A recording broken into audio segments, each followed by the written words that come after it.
Muito boa noite a todos. Estamos começando mais um ESGcast, o episódio de hoje de número 42. E o nosso tema de hoje é o seguinte: perispírito, formação, propriedades e funções, parte 1. Meu nome é Rafael, sou aqui de Jaraguá do Sul e minha frase de hoje é a seguinte: a benevolência para com seus semelhantes, fruto do amor ao próximo, produz a afabilidade e a doçura que lhes são as formas de manifestar-se. Pelo Espírito Lázaro, do Evangelho segundo o Espiritismo. Olá, meu muito boa noite. Gaspar, daqui de Itapema, para mais um episódio do nosso ESDcast, o de número 42, né? E a minha frase é a seguinte: toda vez que a justiça divina nos procura no endereço exato para a execução das sentenças que lavramos contra nós próprios, segundo as leis de causa e efeito, se nos encontra em serviço ao próximo, manda a divina misericórdia que a execução seja suspensa por tempo indeterminado. Do livro Perante Jesus, capítulo 4, Remuneração Espiritual, do nosso querido Chico Xavier, pelo Espírito Emmanuel. Muito bem, que legal. Então tá, tamo junto de novo, pai. Gravar mais um episódio, né? Vamos lá, filhão, vamos né? fazer o nosso trabalho, né? Vamos fazer. Nosso tema de hoje é um tema muito interessante, que é perispírito. Acho que mesmo quem não é espírita já ouviu esse termo em algum lugar, já, porque, né? É um tema muito instigante a gente saber, né? Como ele é formado. Vamos falar um pouquinho hoje de como ele é formado, da sua constituição, né? De que forma da onde ele tira a sua formação, enfim, vamos falar um pouquinho de propriedades, de funções. Serão feitas 2 aulas, né, pai? Porque é um tema bastante extenso, então a gente decidiu quebrar em 2 aulas para não ficar muito maçante, uma aula só. E vamos ver o que vai dar, né? Vamos conversar um pouquinho, né? Vamos lá. Eu só queria, antes de nós começarmos, dar um recadinho.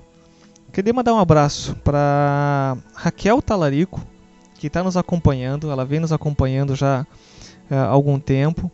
Tem mandado perguntinhas para a gente lá no Twitter. E para a Aline Marques, que também mandou um recadinho lá para a gente. Um abraço para vocês, gente. Obrigado de coração por estarem nos acompanhando. E que continue nos acompanhando e mandando recado, que a gente curte pra caramba, né? Com certeza. Então tá, vamos só fazer a nossa oração inicial e a gente já começa.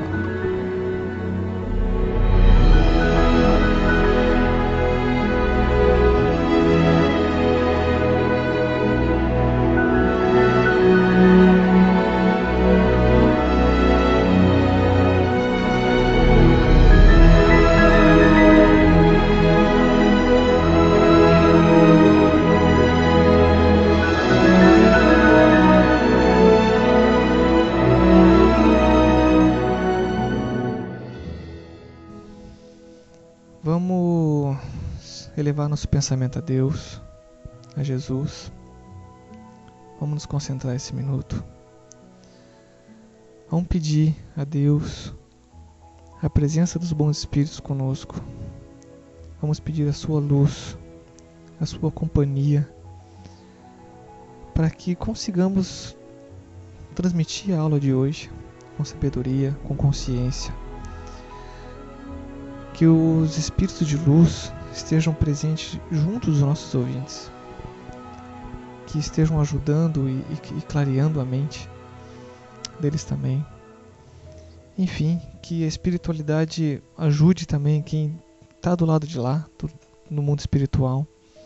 E às vezes precisando ouvir a aula, né? Às vezes que traga até nós, que a gente consiga esclarecer todo mundo de uma maneira bastante clara. Então, que Deus esteja sempre conosco e com todo mundo. Que assim seja. Que assim seja.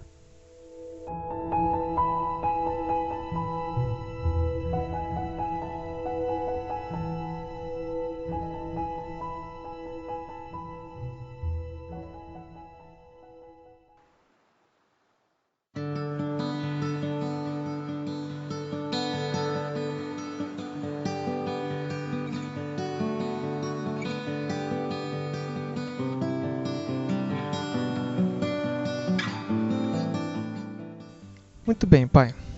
Começamos por onde a aula de hoje, então? Bom, falar de perispírito, como você já comentou, além de ser um assunto bem instigante, é um assunto também muito longo. Tem livros e mais livros publicados sobre o perispírito. A exemplo disso tem o Dr. Zalmino Zimmermann, que publicou um compêndio chamado Perispírito, que é fonte de estudo e tem lá, não me lembro, mas tem 600 páginas mais ou menos. Sim. Só para a gente ter uma ideia do quão importante é esse tema e o quanta coisa tem para a gente estudar. A gente, como sempre, né? A gente está dando aqui o básico, né? E a noção desses tópicos em relação ao espiritismo. Então, assim, nós não vamos fazer uma aula profunda e em detalhes, justamente pela extensão do assunto, né, pai? Mas vamos tentar passar um pouquinho sobre todos os conceitos, né? Para que o pessoal que está nos ouvindo tenha noção e ideia do que é perispírito, né? Para que também instigue, né? É o que a gente sempre fala, para que as pessoas vão em busca de mais informações, que vão pesquisar, que usem a bibliografia. E é como você disse, nós aqui damos algumas pinceladas sobre o tema, porque senão a nossa aula ficaria muito maçante, né? Então a nossa aula tem gerado em torno de 40 a 50 minutos, que é um tempo só para que a gente possa, como se diz assim, jogar o tema para que quem nos acompanha tenha uma noção, mas aprofundar mesmo, todos vão ter que ir em busca nas literaturas, senão não vão conseguir entender somente com aquilo que a gente fala por aqui, né? Exatamente. Então, para iniciar, Rafa, eu tenho aqui alguns conceitos e também o que quer dizer perispírito. Que esse termo, perispírito, quem atribuiu foi o nosso querido Allan Kardec, né? Uhum. O termo foi empregado pela primeira vez por Allan Kardec. Etimologicamente, a palavra vem do grego peri, que quer dizer em torno, e do latim spiritus, alma, designando o envoltório sutil e perene do espírito, que possibilita sua interação com os meios espiritual e físico. É a forma pré-existente e sobrevivente do ser humano, sobre o qual se modela o envoltório carnal, como uma veste dupla, invisível, constituída de matéria quintessenciada. Só por este conceito, já dá para se ter uma ideia do quão importante é o perispírito para o espírito, quando encarnado, e para o corpo, né? para o nosso corpo. Exato. Eu tenho um outro conceito que está lá no Livro dos Médiuns, primeira parte, capítulo 1, item 55, que diz assim, é um envoltório que reveste o espírito, formado por uma substância vaporosa, cuja natureza se eteriza à medida que ele se depura e se eleva na hierarquia espiritual. O perispírito faz parte integrante do espírito, como o corpo o faz do homem. Então, quando diz que o perispírito faz parte integrante do espírito, a gente quer reforçar aí que não existe espírito sem perispírito. Uhum. Estávamos estudando lá no Centro Espírita Chico Xavier essa semana, e alguém perguntou se quando o espírito é elevado à última escala, quer dizer, um espírito puro, e dá-se exemplo, por exemplo, de Jesus, se ainda assim necessita de perispírito. Ainda assim necessita de perispírito, sim. Porque o espírito, Rafa, não consegue se manifestar sem o seu envoltório fluídico, que é o perispírito. Certo. Todas as manifestações que acontecem é o perispírito. Então, alguém diz assim, eu vi um espírito. Na verdade, viu o perispírito. Né? Viu o perispírito. O que diferencia, acho que dos espíritos mais elevados, a gente vai ver um pouquinho mais pra frente, é o quão sutil esse perispírito é, né? Então, quanto mais elevado esse espírito, mais sutil ele vai ficando, né? A matéria é mais quintessenciada. Uma quintessenciada. Palavrinha difícil essa. Mas ele vai ficando mais sutil com o tempo, né? André Luiz, em suas obras, ele chama o perispírito de psicossoma. Então, se alguém for ler e falar, tá lendo lá do corpo fluídico, psicossoma, é o perispírito. Exato. O nosso cientista, o cientista brasileiro que já partiu para o mundo espiritual, o Hernani Guimarães Andrade, o chamou de MOB, M-O-B, Modelo Organizador Biológico. Tem sentido, porque o perispírito modela o nosso corpo, né? Exato. Então ele chamava de MOB, Modelo Organizador Biológico. Mas é interessante também que a gente fale que o perispírito não foi o espiritismo que descobriu, não foi o espiritismo que colocou nas literaturas. Ele é conhecido das civilizações milenares. E dava-se nome a esse corpo. Eles não sabiam como é que era formado, eles não tinham as informações que hoje nós temos, que nos foram trazidas pelos espíritos, mas eles sabiam que existia um corpo diferente, igual ao físico, e que era um fluídico, e eles só não tinham assim as informações que a gente tem hoje. Por exemplo, na Índia Védica, ele era chamado de Mano Maya Kosha. Os sacerdotes egípcios chamavam-no de Ka-Obai. Ka-Obai. O budismo chamava-o de Kama Rupa. Os gregos chamavam de Eidolon Okema Feroer. A tradição chinesa já o tratava como Ki, K-H-I. Os alquimistas, esoteristas e teosofistas, corpo astral. Corpo astral a gente também usa, né? Muitas literaturas falam do corpo astral, né? O Leibniz chamava o corpo fluídico, que também é muito usado na literatura espírita, né? O corpo fluídico. Sim. Mas agora a gente precisava fazer o seguinte questionamento, Rafa. Como é que se forma um perispírito? Como é que é? Ele sempre existiu? Em todos os mundos eles são iguais? Como é que ele é formado? Quer falar alguma coisa sobre isso? Assim, antes de falar como ele é formado, deixa eu dar meu conceito de leigo sobre o perispírito, porque Sim. Às vezes, né, o ouvinte, assim, ó, para que todo mundo entenda de uma maneira muito mais simples, o perispírito não deixa de ser uma matéria, né? Ele é formado de matéria, então uma matéria quintessenciada, muito mais sutil, que a gente não consegue ver, mas ele é o corpo do espírito.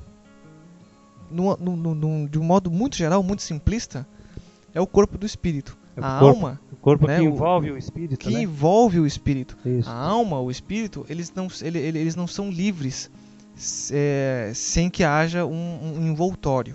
Então, o perispírito é este envoltório. Quando a gente desencarna, enquanto a gente está encarnado, nós temos um duplo envoltório. Um é o corpo físico, né? E o outro é o perispírito, que permanece com a gente. O perispírito faz o contato, faz a ligação entre corpo e espírito. Então, só para o pessoal ter essa noção, né? De que, exatamente como tu falou, pai, quando alguém vê um espírito, na verdade, está vendo o perispírito, né? Porque o espírito, ele não tem como a gente ver, pelo menos ainda, né? A gente vê o perispírito.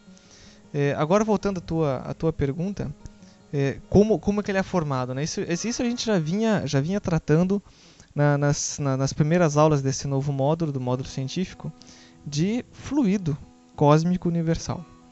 Perispírito basicamente é formado por fluido cósmico universal. A gente repetiu isso nas outras aulas várias vezes, né, pai? E esse fluido cósmico universal é tirado do ambiente onde ele vive. Ou seja, o nosso perispírito, aqui que nós vivemos na Terra, é formado dos fluidos daqui da Terra. Confere? Confere, né? Perfeitamente. Me lembro nós temos comentado isso no... Não me lembro qual foi o episódio agora. Acho que foi sobre outros mundos habitados. onde a gente comentou que para um perispírito para um espírito que vive aqui no orbe da Terra, ir visitar um outro planeta, ele precisa passar por uma adaptação do seu perispírito para ir àquele planeta. Exatamente por esse motivo. Porque num outro planeta, sei lá, Marte, Urano, você precisa de uma outra constituição fluídica para ir visitar ou mesmo habitar aquele planeta, com os fluidos daquele planeta. Certo? Bem, isso mesmo. Entendeu? Então, o nosso perispírito é formado basicamente pela matéria fluídica do nosso planeta. Bem, isso mesmo. Exemplificando, nos dão conta os espíritos que Jesus, nosso querido mestre, quando se preparou para vir à Terra, e sendo um espírito evoluído como ele teve que fazer uma preparação de cerca de 1000 anos para que ele pudesse se revestir do fluido cósmico universal da Terra, que é grosseiro, que é denso, que é de acordo com a evolução do nosso planeta. Então, sabemos que o nosso fluido da Terra ele não é o dos melhores, né? Não é o dos melhores, não. Não é dos melhores. Ele é muito denso. Muito denso. Muito grosseiro ainda. Fruto da nossa falta de evolução moral, né? Exato. Porque à medida que os mundos vão evoluindo, os fluidos cósmicos universais desses mundos são mais etéreos, são mais leves. E o nosso, infelizmente, ainda é pesado. Então, como você falou, um espírito superior, para vir encarnar no planeta Terra, vai ter que ter uma preparação para que ele possa constituir o seu perispírito deste fluido cósmico universal que gravita na Terra. Da mesma forma, espíritos que vão encarnar em mundos superiores, quando merecem, é óbvio, né? Porque não basta simplesmente querer ir habitar um mundo superior. Tem que ter o merecimento. Da mesma forma, o espírito toma daquele fluido cósmico universal daquele mundo para formar o seu perispírito. Então, essa explicação, como a gente já falou muito em fluido cósmico universal, e a gente vai continuar falando ainda mais um pouco, porque tudo é matéria. Como você disse, o nosso perispírito também é matéria. Diferente de tudo que nós conhecemos em termos de matéria. Mas é matéria. É matéria. Matéria fluídica, quintessenciada, num primeiro momento invisível aos nossos olhos, e isso a gente poderia estudar um pouquinho mais a fundo quando fosse ver as propriedades. Que momento que o perispírito fica visível para nós, em que situação. Não basta ele querer, não basta a pessoa encarnada querer ver um espírito também. Há uma necessidade de coincidência de fluidos e também autorização para que aquele espírito se mostre para uma outra pessoa. Mas é um outro assunto, uma coisa já mais profunda, mas está dentro do tema perispírito, né? Exato. Claro, né? A gente comentou que o perispírito é formado do fluido, né, do cósmico e da matéria fluídica do planeta, mas a leveza, ou digamos assim, né, a leveza ou o peso desse perispírito também depende da evolução moral desse espírito, né? Como tu disse, quanto mais elevado é a moral, quanto mais puro é esse espírito, mais leve, mais quintessenciado é esse perispírito. A tal ponto que se um espírito superior, e isso é comum, vir à Terra, às vezes ele consegue inclusive não ser visível para espíritos inferiores, né, de tão quintessenciada que é aquela matéria que forma o perispírito dele. Porque o espírito inferior, que tem a moral muito baixa, o seu perispírito às vezes é tão denso que ele julga estar ainda revestido de carne, de matéria, né? E ele não consegue ver espíritos superiores a menos que eles queiram que ele seja visto, né? É verdade, até porque os espíritos superiores têm luz, e esta luz ofuscaria aqueles espíritos inferiores. Sim. Tanto que nos relata a literatura espírita E no filme Nosso Lar isso aconteceu, eles apresentaram os espíritos para irem a lugares mais densos, aqueles lugares tidos como tenebrosos, e eles têm que ir lá muitas vezes para resgatar algum irmão que chegou o momento de resgatar, né, já sofreu tudo que tinha que sofrer. Eles se apagam, como se assim dizer, apagam a sua luz, porque se entrassem lá com toda a sua luz, seria, primeiro, que ninguém ia conseguir olhá-los, né? Segundo, que espantariam todos os espíritos, porque é uma luz tão intensa que os inferiores não teriam condições de fixar o olhar neles. Eles, como assim se dizer, eles apagam, como se desligasse a sua luz, e entram lá de uma forma invisível, né? Bem apagada, né? Para É. poder resgatar aqueles irmãos que finalmente chegou o seu momento, que pediram socorro, que se curvaram diante de Deus, e são nessas zonas umbralinas tenebrosas que se encontram esses irmãos, e que no momento do seu resgate são irmãos elevados que vão lá buscá-los, né? Exato, eu ia citar esse exemplo agora há pouco, e ia citar que eu vi isso num dos livros do André Luiz. Eu sei que eu preciso melhorar isso. Todo programa eu cito um livro do André Luiz e nunca lembro o nome. Eu preciso reler os livros dele para começar a citar o nome certinho dos livros. Mas tem uma passagem dessa, em que tem um espírito sofrendo numa zona umbralina, está preso lá inclusive, e ele vai ser resgatado. Aí sim, os espíritos, acho que da colônia Nosso Lar, eles entraram lá de forma invisível, porque o seu perispírito é muito mais leve, muito mais sutil, e eles precisaram tornar-se visível para aquele espírito especificamente no momento do resgate, e óbvio, nesse momento os outros também passaram a vê-los, né? E é interessante, eles só se tornaram visível no momento preciso, resgataram aquele espírito que já tinha sofrido o que precisava, já estava completamente arrependido, pronto para uma renovação, e levaram ele e foram embora. É interessante isso. É bem o que a gente comentou, né? A luminosidade dos espíritos superiores incomodaria muito os inferiores, né? E sabe o que é interessante? Eu me lembro, né, nessa mesma passagem, André Luiz ainda questionou por que entrar lá assim, invisível, quietinho, para resgatar aquele espírito, né? Por que não simplesmente entrar, exatamente como tu falou, com toda a sua luz, tipo assim, eles não precisariam, né, passar por isso, mas é interessante a questão da humildade. Eles não precisam chegar lá e humilhar os espíritos inferiores, né, mostrando para eles o quão inferiores eles são, e para resgatar alguém, né? Exatamente, é muito interessante essa visão, né? É verdade. Mas eu queria voltar um pouquinho atrás, Rafa, quando você falou na densidade do perispírito, e aí já é uma das propriedades do perispírito, né? A Sim. densidade é uma propriedade. Uhum. Então, o espírito mais evoluído tem muito menos densidade, quer dizer, tem menos peso. Os espíritos mais inferiores, muito mais denso e muito mais pesado.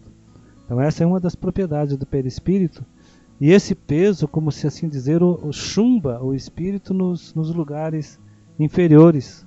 É como se eles estivessem presos naqueles locais. Vamos dar exemplo na Terra, que somos planeta de provas e expiações. Nosso perispírito é denso, ele é pesado. Na maioria dos casos nós temos um perispírito pesado, porque a evolução moral ainda não nos permite ter um perispírito com a densidade menor, né? Mais leve. Sim. Então essa é uma das propriedades do perispírito. Já que nós estamos falando de propriedades, né, e funções, durante o texto a gente vai comentando alguma delas, né? Na verdade são 19 propriedades e 4 funções. Sim. Até para o ouvinte ficar mais ciente, a gente, ainda antes da aula, estava discutindo, né, como abordar o assunto. São 19 propriedades. E para a gente entrar em cada uma delas e explicar, tornaria uma aula bem maçante, muito específica. A gente vai dar de novo, uma pincelada, básica nessas principais propriedades que a gente vai encontrando, né, pai? Sim. Até para não ficar muito maçante a aula, né? É importante a gente ir como diz assim, reforçando a ideia do que é o perispírito, de como é que ele se comporta. Ele é o elo de ligação realmente do corpo físico com o espírito. Muita gente já ouviu falar no tal cordão de prata, né? Uhum. Que quando o perispírito se desprende do corpo, isso acontece muito no sono do corpo físico, ele não está desligado do corpo, ele está preso por esse tal cordão de prata, cordão fluídico, enfim, tem vários nomes, né? Sim. Porque ele não está, como se diz assim, encerrado dentro do corpo físico, como um passarinho vive numa gaiola. Não é assim. Toda vez que o nosso corpo físico adormece, o espírito aproveita e sai e vai se encontrar com aqueles que são seus afins. Mas o perispírito fica preso ao corpo por este cordão.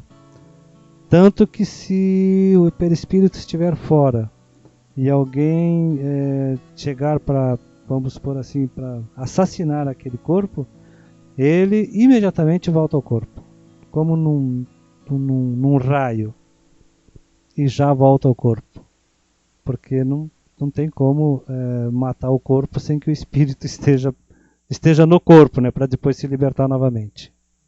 Tem mais o tópico sobre a penetrabilidade, né? Acho que é uma das propriedades mais curiosas, assim. Acho que todo mundo sabe que existe essa propriedade, mas não se dá conta que ela é uma propriedade específica do perispírito, onde a matéria, como nós conhecemos, não significa obstáculo, né?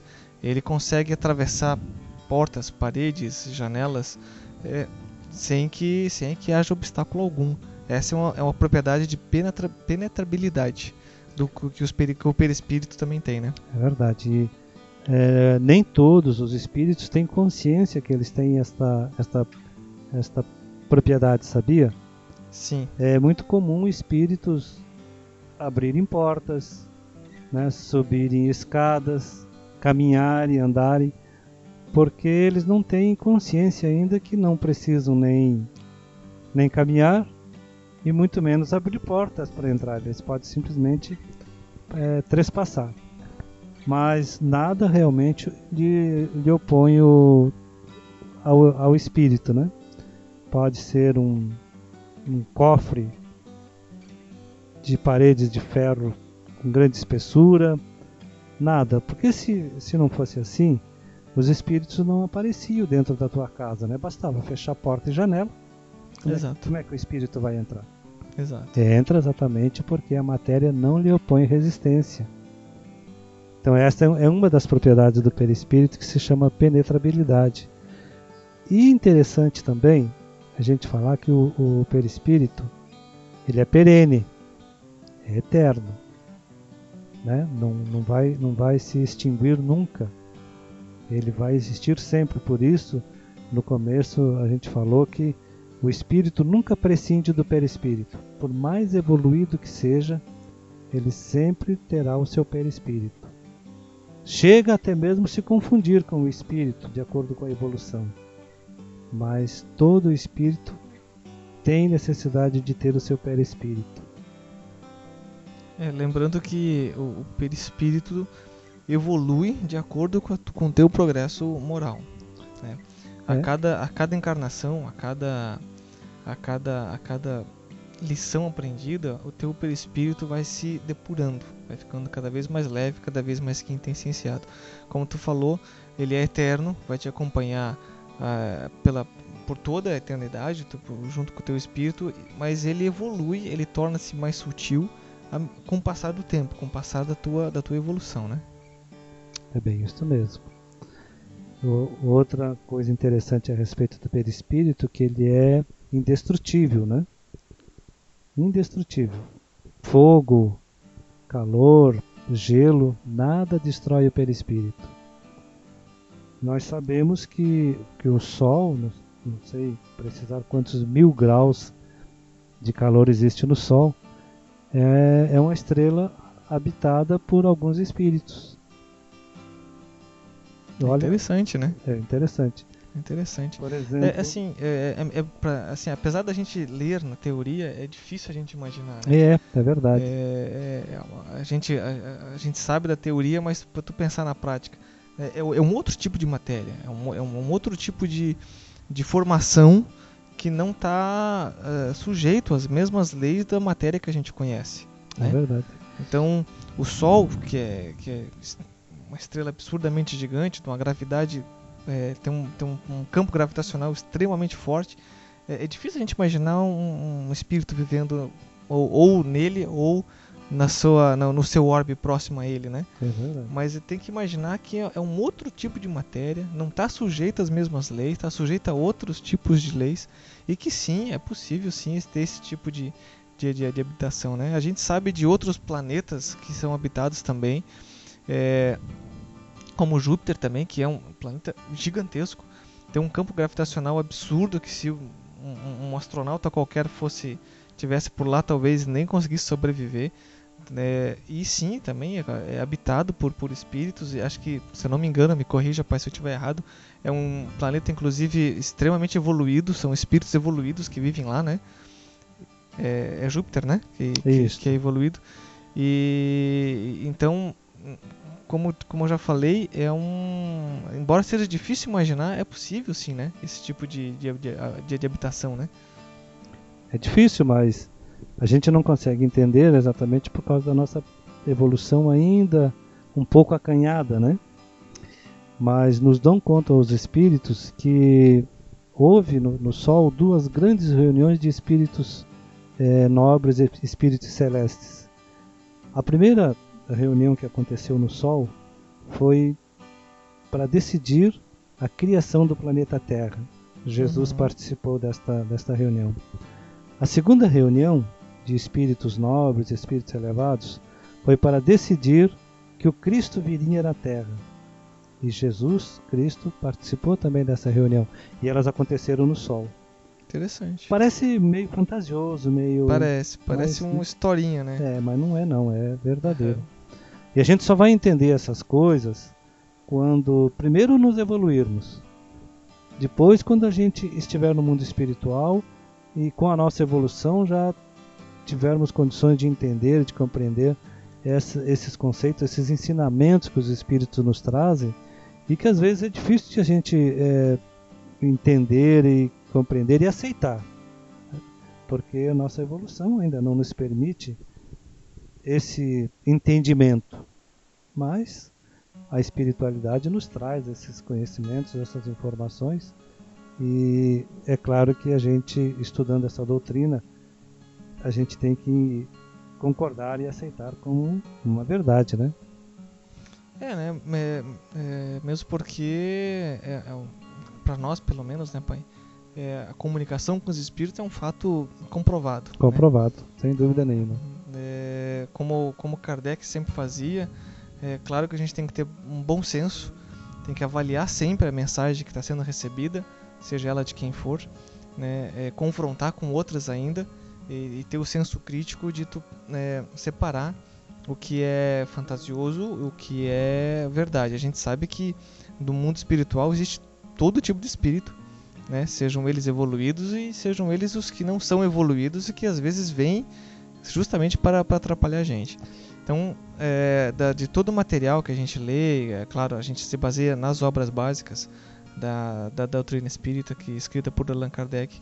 Sempre tem esse bom senso, né? A gente sempre fala para as pessoas, tenho sempre o senso crítico de questionar o que está lendo e a fonte da qual você está lendo isso, né, pai? Até para ter noção do que faz sentido e o que não faz. Sim, né? No Evangelho segundo o Espiritismo, nós temos lá os falsos profetas encarnados e os falsos profetas da erraticidade, quer dizer, do mundo espiritual. Então, como você comentou, no mundo espiritual existem espíritos de todas como diz assim, as formações, com todas as inteligências, igualzinho como existe na Terra, igualzinhos. Diferença é que eles não têm corpo espiritual. Então não é porque chegou uma comunicação de um espírito que a gente vai, isso aqui foi um espírito que falou, então é verdade. Não é isso não.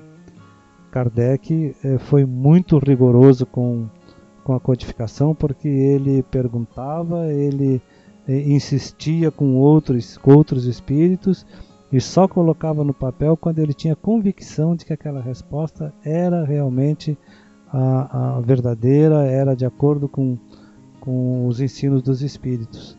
E é por isso que nós dizemos, não é, Rafa, que a religião ela tem que ser raciocinada, a fé, né, ela tem que ser raciocinada, né? Exato. Você tem que ter o direito de questionar, tirar suas dúvidas e não engolir, como assim dizer, tudo o que se diz a respeito deste ou daquele assunto. Você tem que ser pela razão. Você tem que se convencer de que aquilo que está sendo dito, aquilo que está sendo ensinado tem lógica. Aquela verdade tem sentido. Porque assim você entendeu e assim você compreendeu e assim você está aceitando aquelas informações como verdadeiras. O que acontece em algumas religiões dogmáticas em que os fiéis, os seguidores não questionam aquelas verdades, né? São-lhes ditas que é assim e assim eles entendem como verdadeiras. Graças ao nosso bom Pai, a doutrina espírita tem essa abertura e ninguém pode se dizer dono da verdade só porque estudou um pouquinho a mais e pode muito bem estar cometendo um engano na hora que está transmitindo determinadas instruções, né? Exatamente. Então tá, eu acho que... Não sei se tem mais alguma coisa para falar, pai, mas acho que nessa primeira parte a gente conseguiu passar o básico, né? Com do certeza. que é perispírito e da sua constituição, né? Sem dúvida nenhuma. Reforçando mais uma vez a ideia de que a gente só faz uma abertura aqui. O restante as pessoas devem de procurar na literatura para se inteirar mais do assunto, porque ele é muito extenso. Exato. E não vou dizer complicado para entender. Você tem que ter, lógico, algum conhecimento de espiritismo. Mas ele é muito extenso, tem muitas informações. As propriedades dele em número de 19, como eu vou dizer assim, ele é bem complexo para a gente explicar. E as funções que são em número de 4 também. Quando a gente diz que o perispírito forma o corpo físico, se a pessoa não tiver algum conhecimento, não vai conseguir entender como que o perispírito forma o corpo físico, mas ele é o modelador. Que nem disse Hernani Guimarães, modelo organizador biológico, porque é ele, o perispírito, que modela o corpo em que vai habitar. Então é um tema bastante instigante mesmo. Sim, mas, sim. Eu acredito... sabe que... Oi.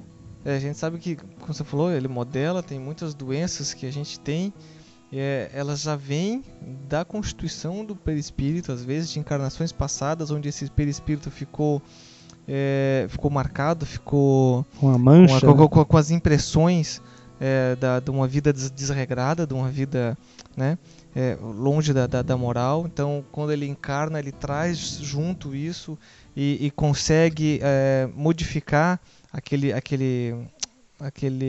feto que está se formando e às vezes nasce com as deficiências e com as doenças. Então, para vocês terem noção de que o assunto é longo, é extenso, né? Mas é um assunto muito, muito interessante. Até nós estávamos conversando que se a gente achar necessário, vamos verificar depois, né, pai? A gente faz uma terceira aula um pouco mais avançada. Mas a princípio, essas duas aulas é só para dar um básico mesmo, né? Esse material todo a gente está deixando a gente sempre deixa no blog, né, pai? Tem no final lá do PDF, onde a gente vai deixar lá da aula, as várias referências bibliográficas. Vale a pena dar uma lida. É muito interessante, é muito legal. Eu, pelo menos, adoro esse assunto e daria para ficar falando aqui o resto da noite sobre ele. É difícil de esgotar o assunto, né? Exatamente.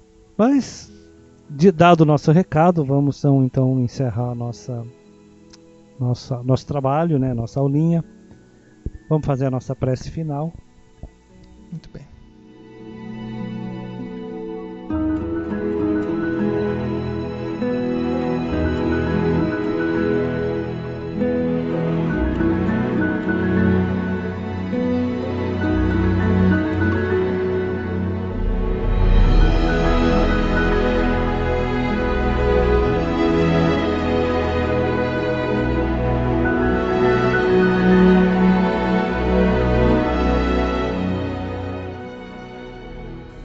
agora, nesse momento, eu convido a todos para que, com o nosso pensamento voltado para Deus, nosso Pai, nosso Criador, o grande arquiteto do universo, para agradecer a Ele por todos os benefícios que nos tem concedido. Sabemos, Pai, que tudo o que temos e o que somos, temos pela Tua bondade. Então, Pai, nosso muito obrigado. E a Jesus, que é o nosso Mestre, é o guia da humanidade, esta luz que seguimos com o Seu Evangelho, com seus ensinos, evangelhos esses que, aprendidos, devem ser praticados.